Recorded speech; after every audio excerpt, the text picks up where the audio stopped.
আচ্ছা, তোমরা কারা কারা মর্নিং স্কুল যেতে পছন্দ করো আমাকে জানিও তো। জানো তো আমার একদমই ভালো লাগে না। তো হ্যালো এভরিওয়ান, আমি টিয়া। কেমন আছো তোমরা সবাই? আমার ছোট্ট একটি ভিডিও তোমাদের অনেক অনেক ওয়েলকাম জানাই। আসলে এই সকালবেলা স্কুল যেতে আমার প্রচন্ড বিরক্ত লাগে। কারণটা আর কিছুই না, যে সকালবেলা ঘুম থেকে উঠলে না পুরো টায়ার্ড লাগে, চোখ মুখ ফুলে যায় এবং মাথাটাও প্রচন্ড যন্ত্রণা করে। তোমাদের মধ্যে কি কারোর এরকম প্রবলেম আছে? তাহলে আমাকে কমেন্টে জানাতে পারো। গরমের ছুটির পর থেকে তো কিছুদিন মাত্র ডে স্কুল হলো, তারপর থেকে প্রত্যেকটা দিনই তো এখন মর্নিং স্কুল হচ্ছে। আর কবে যে শেষ হবে এটা আমি জানিও না।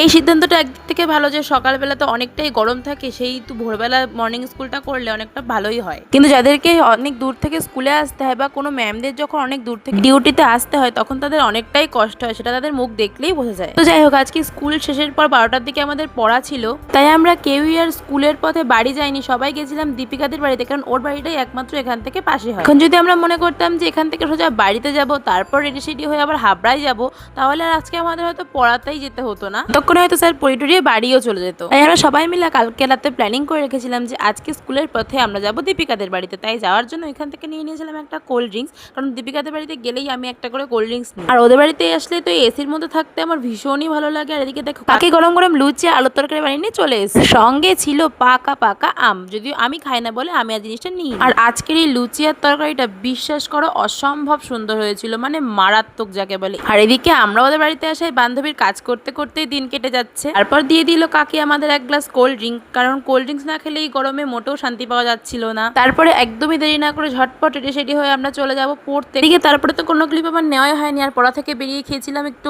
ছোলা মাখা। আমার ছোলা মাখাটা ভীষণ ভালো লাগে, তাই আমি আর আমার একটা বান্ধবী নিয়ে নিয়েছিলাম প্যাকেট ছোলা মাখা। আর এর জন্য এনেছিলাম 2টো কাপ নুডলস। আর আজকে বেরিয়েছি সেই ভোর 6টা থেকে, এখন বাজে বিকেল 5:30, প্রায় সন্ধে নামারই পথে। তখন দেখলাম আকাশের অবস্থাও খুব একটা ভালো না, এদিকে পুরো চারিদিকে কালো মেঘ হয়ে এসছে, ভীষণ জোরে জোরে হাওয়া দিচ্ছিল। আর পড়ানো বাড়ি থেকে আমার বাড়িটা বেশ অনেকটাই দূরে, হেঁটে গেলে মোটামুটি 10 মিনিটের রাস্তা। বাড়ি ফিরে ফ্রেশ হয়ে খাওয়া দাওয়া সেরে নিলাম। আর আজকে এই পর্যন্তই, আমার শরীর আর চলছে না। বাই।